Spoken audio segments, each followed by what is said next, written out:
I want to put it out to the audience so you can ask some questions, so I'll pass the mic around. I don't think there's another one. Yep. Yeah, so what I've taken out of this is that it kind of needs to be kind of a relationship between private enterprise, financial, and public education. So really, when do you best hit people in the public education system is young, as you said earlier. It's when they're kind of like, their brain's like a sponge, yeah? So what kind of drives these people? So it's going to be incentives, yeah? So how do we bring forward these incentives with the relationship between financial institutions and enterprise with public education? And I think that relationship is key to this argument. So I'm just kind of asking you guys what kind of plans or systems, I'm not asking for the whole question all answered, but any ideas would be great. Yeah, so we started something, I think I completely agree. It can't stop, and if there's this attitude of people that, they decide that they can't do maths and things like that, education needs to continue after school. And I think it should form part of we like to think we just do it naturally, but it should form part of companies' corporate responsibility. For example, what we try a lot of ideas, and what we talked about earlier with the Financial Capability Lab, where they came up with these experiments and things to get people engaged. I thought some of them were really good ideas, and we'd love to be involved in kind of testing those. But what we're trying to do is, the points made earlier as well, try and make things really simple as a start, so people understand products. But with this idea of Monzo University in the background, so it will start off with like everything we do, it's quite iterative. So there'll be things we'll try that might work, some things that won't work. The things that do work, you gradually improve on them. So we put a couple of things in Monzo University, but some of them aren't that relevant at that point in time. For example, we weren't even lending or anything like that, and now we've only just started lending, so we're starting to get people in financial difficulty. So we want those people to because when I used to give debt advice, people used to come and get debt advice, and there'd be really interesting ones where there'd be people that are really upset, and they'd say things like, "I've lost everything," and then you look and their salary between them is probably £30,000 a year, and then they've got about £50,000 of debt, and you just kind of look and you just think you never really had anything. But I don't think they quite understood that, because things weren't displayed in a way. So we want to build a product and things around that where we intervene early on to say this is how much you're spending, this is how much is going out. If there's a problem there, they go get the advice early. And an interesting thing that came out of a study you were involved in was where people don't really go and seek guidance. Is that right? 2 out of 5 people, I think it was, didn't actually go and ask for any help. And I wish I could remember this other stat about people that are going for debt advice as well. People just simply don't know where to get it, and they don't go and ask for it. And we want to really try and prod different ways and learn from people that are doing these studies, to find the right time to go in and do that, if that makes sense. Yeah. Anyone else want to answer? Yeah, just a couple of things. So firstly, kind of on the how do we link up private sector and education, I think that is also just a broader issue of them being very different sectors and very different worlds that they operate in. And when I was at CBI, that was kind of my role, was to try and link up businesses with the education sector more. It's difficult. Businesses find it difficult to kind of get their head around how a school works. A lot of CEOs haven't been in school for sort of 30, 40 years. It's difficult to understand how it would work and how what they want to talk about fits with the national curriculum. So I think that is just a challenge. And there are policy plans in place, within DFE, that might help that. There are things like teacher sabbaticals in industry, which I think is a great idea, because a lot of teachers go straight into teaching. They don't necessarily know kind of how those skills apply in the outside world. No discredit to them. It's just you can't do 2 jobs. But that is an idea that kind of would help link those things up a little bit more. On the timing point, I think this is really hard. So when we were speaking to young people, they often said, why didn't I know about credit before I needed to start using it? But at the same time acknowledged, if you tried to talk to me about credit cards when I was 14, I wouldn't have cared. That's a bit of a conundrum. And when we put it back to young people and said, well, okay, how do we get around that? What do you want? A lot of them said, to be honest, if you provided me with this information when I was 14, I probably wouldn't have paid attention. But at least I would have known it was there, or I might have known where to go for help. So it's kind of putting those feelers out, saying, you might do half an hour, you might do a half-hour lesson on credit, and you give them 3 links or kind of 3 places to go if they need more information. And they might just remember that when they're 18 taking out a credit card. They might not, but it's often kind of the best we can do. So I think you've always got to be preempting the skills that they need next but in the knowledge that they might not look at mortgages when they're 14, but they might come back to that when they're older. I think, yeah, certainly as well. We've done some work with universities quite recently, and it's about the timing. So when people are in their first year, we talk to them about budgeting and managing the money generally, being away from home for the first time. In the end of the first year, second year, it might be more to do with the mathematics in their course, and then in the third year or the fourth year, whatever however long your course is, it's about getting ready for the workplace. So it's all about the timing of those things. Yeah. So on that point, I remember Yorkshire Bank coming into my school and setting me up a savings account, and I was obsessed with it. Okay, any questions? Yeah. All right, okay. On the innovation side of things, with the introduction of AI and the everyday life of, we don't realize the use of AI on our applications, do you think it'll be a greater challenge in the future to address the education part if we be relying too much on applications? So if I put in my salary for per month, and it'll automatically work out what I should be saving, what I should be spending, etc., etc. Do you think the challenge is going to be increasingly growing over the next few years with digital transformation in full effect now? Definitely take it on that. Our CEO is very, very keen on using a stat saying that our mobile phone today has more computing power in it than it took to get to the moon in 1969. I think I see it depends on your viewpoint, really. I see it as an enabler. I see it as making things easier, making things more clear. And as long as you've got the numeracy underneath to understand, is that right? When I type, for example, I've been trying to work out what my take-home pay would be if I earned such and such, and I just go onto a website, say take-home pay, and then type in the number and then see what I get at the end. I'm not doing any of the calculations, but at least I know the figure at the bottom. That sounds about right, and those are the skills that we're talking about. So I think it's whether you think the glass is half empty or half full, really. I mean, AI is the new sort of frontier in tech and innovation. You don't work for We Build Bots, do you? No, you don't know. They're in here somewhere, aren't they? And I think the answer is twofold on that. One is there's a real risk that AI makes us thicker. And a great example is Google Maps. You know, my kids couldn't navigate down the street to the shop.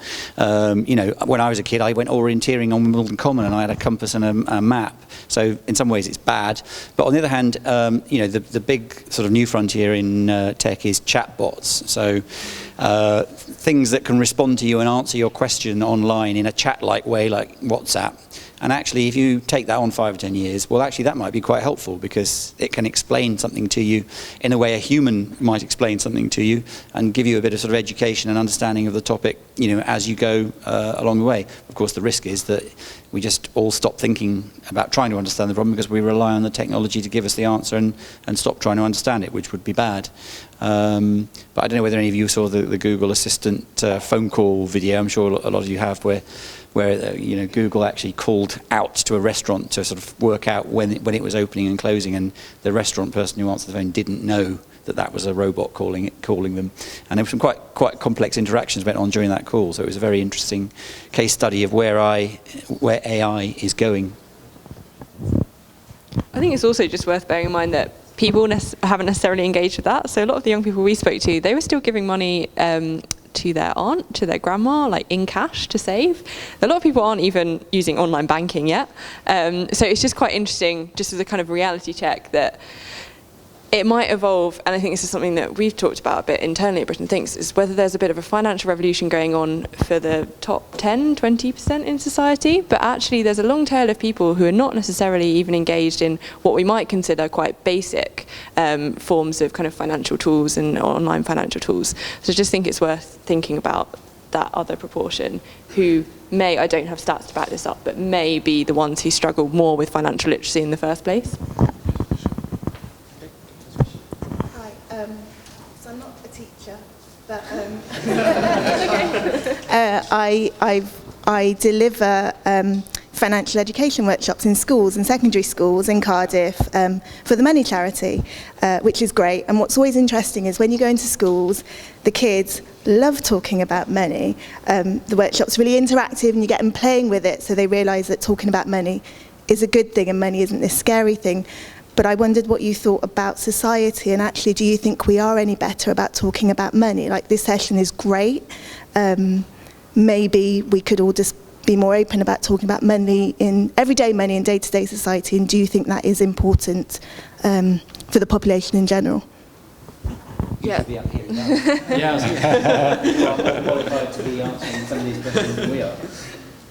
So just to chip in from our research with young people, it came up in all of the workshops that we ran, is that young people felt that talking about money was taboo. They didn't feel like they could openly discuss it with their friends and family, and some spoke about how, you know, even a close family member, one of their parents might ask them, how are you doing with money? And they'd just say, oh, everything's fine, even when they knew that they desperately needed to talk to someone or would really appreciate some help. They really felt there was kind of this need to make everything look okay, and this particularly seemed the case among those who were university graduates and felt like otherwise their lives are pretty together and it would be expected of them to be able to do this as well, which I just think is really interesting. So one of them, I think, said in the group, had a great quote of him saying, you know, I'm reasonably successful, I'm a graduate, I've got a degree, I just feel really inadequate if I couldn't manage my money or I had to tell someone that. I think that word inadequate was just really stuck with me, about how people feel about it. And also social media, they reference kind of playing into this, the idea that people always posting, you know, the latest holiday they've been on or the clothes that they've bought or, you know, the new car that they're driving, and feeling like they have to both keep up with that and also just that they had to kind of give the impression that they were doing all of these things as well and everything was fine. So I think it does seem like a real barrier. Obviously, I'd love to have conducted this research 10 years ago and be able to come back on whether that's changed or not, but it does seem to be a barrier at the moment from our study. I totally agree with everything Charlotte said. It's definitely a big barrier. People don't like talking about it at home. I was in a meeting this morning in an organisation called PensionWise, and they deliver pensions guidance to the population. And you go on their website and you have a look through, and then you can organise a face-to-face or a telephone call to discuss your pension. But that's for the over 50s. You have to be over 50 to enter into that interview. And the main reason that people don't go to those interviews is because they're scared that they'll look stupid because they don't understand pensions. And that's the over 50s. So it's across the board, it's pervasive. So, yeah. Yeah, on that point, I think it's like, I think this is a good comparison gets made quite a lot, but the comparison between how the attitude to mental health has really changed. It used to be a taboo subject, but now I think a lot of people are a lot more open about that. I'm actually part of a group of people, including some MPs, that are starting a campaign. I don't know, hopefully soon. It's called, like, at the moment it's called Share Not Shame, and it's largely related to debt. But the idea is to get people talking about debt openly. So because if people do that, then people, because, like, you know, there's problems with debt advice and things at the moment where people don't talk about it, so people don't know where to get the advice, and people are ashamed of it, and they shouldn't be. It's completely normal. And yeah, I think it's a really good point, and I think something needs to be done to address that. And again, it involves a lot of people. I hope in like a year's time or something, there'll be, you know, it'll be something that's more open. There might be Debt Awareness Week, like there's Mental Health Awareness Week, and or something like that. Yeah. I think we've got time for one more question. If there's anyone from the back, that would be, yeah, or two more. I'm actually saying two more. All right. Yeah. All right. There's someone back there. Okay, to pass the mic. Hiya. Sorry, my name's Mike Jordan. I run a creative agency around here called Blue Egg. I actually find this a really interesting subject and something that's not talked about enough. So well done for putting it on. And I think mainly because I'm a really good case study here, because I am absolutely financially and numerically illiterate, and probably illiterate in many other ways. But what I actually have been enthused about is I've got an 11-year-old son, who as he's kind of grown up through primary school and now just gone into secondary school, I speak to him about what his favourite subjects, what his favourite topics are in school, and maths is always number one. And that's not just him. I speak to his friends, I ask him exactly the same question: what do you like in school, lads? and it's always maths. It's what they're into. And I always found that quite fascinating because maths always scared me and intimidated me as a youngster because of the way that it was taught. For some reason, education never found a way of really kind of tapping into what it was that kind of made me tick. So as obviously he's in secondary school, I've been exploring now maths with him because he has homework, and I feel like a complete idiot in being able to sit down and not understand what it is he's doing. But it's brought us closer together because I'm actually learning an 11-year-old's route to maths. And the actual resources that are available to kids, I think, are fantastic. There's these online videos called Maths Watch that he uses, which explains maths, particularly in a really simplistic way, which I think, well, God, if I had that when I was 11, then I wouldn't have these issues that I have now. Luckily, first thing I did when I set my business is, employ a financial controller, get someone, and I just don't deal with it. But you're absolutely right. That's what people do at our particular age. You get intimidated by it. Let's give it to someone that knows it. I don't have to worry about it explained to me in idiot's guide terms, But I think what's missing, and where there needs to be a real sense of responsibility, particularly from the larger banks that have a greater foothold in society right now, is about money management. Yeah, I think numerically they seem to be onto something. They seem to be finding a way of connecting with children. But I think at the same point, there's no real idea of money management and the responsibility that comes with it. And I think if they don't tackle that fairly soon, I don't know whether you agree or disagree, then there's going to be another problem again, because they're relying on numpties like me to bring up my children to teach them about money when we don't know about numeracy. So do you think that there's a big gap there? Do you think that there's a bit of responsibility in actually money management rather than numerical literacy? Firstly, I'd say it's fantastic about your son, and that's brilliant. And I would just say, please never say to him that you hate maths during those sessions that you spend. Or that you were scared about it, or things like that, because there is research to say that maths anxiety is passed on from parent to child, and it's during those homework sessions. So that's just a little bit. But it's brilliant that he's enjoying that. The one thing I would say about the planning, in my experience, actually, that's typically where the banks start their education. If you go onto the Money Advice Service, or you call Step Change for debt advice, or you go to a bank and say, I'm really lost on it, they start with, let's sit down and do a budget together. That's their first port of call. My point would be that it actually needs to start before that, because you'll sit there, help them put the budget together, and actually they don't know what the numbers mean. They don't have the skills to do that. So you may have different opinions, but that's certainly my experience of the financial institutions, is if they start anywhere, and maybe they don't start enough, that's perhaps what you're saying, but where they do start is the budget level. Yeah. I mean, the good news there is that there's some innovations coming through in banking and personal financial management that are going to solve that problem for you and imminently. And the banks it's a bit shameful that they haven't done this in the past, but modern banks now will categorize your spending. They automatically analyze all your card purchases and all your output and tell you at the end of the month, this month you spent, of your earnings, you spent this much on this and this much on this and this much on this, and will identify how much spare capital you could be setting aside. So the kind of personal financial management budgeting stuff is on the cusp of really becoming part of everyday life in your apps and the way that you bank and run finance, which will make a lot of that easier for you. So that's the good news, yeah. And the open banking initiative, which is one of these kind of big initiatives that people have probably talked about but don't really know, well, what is it, is making that all much more likely to happen, because what it's actually making happen is the big banks who've controlled your information and stopped that stuff happening and not done it for you are now obliged to allow people like Monzo and other apps full access to all of that information the bank knows and holds about you, so that they can provide all those services like helping you budget, showing you how you're spending your money, and helping you identify where perhaps you're wasting money by spending too much on beer or cake or whatever else you blow it on every month. Beer. Yeah. One last question at the back.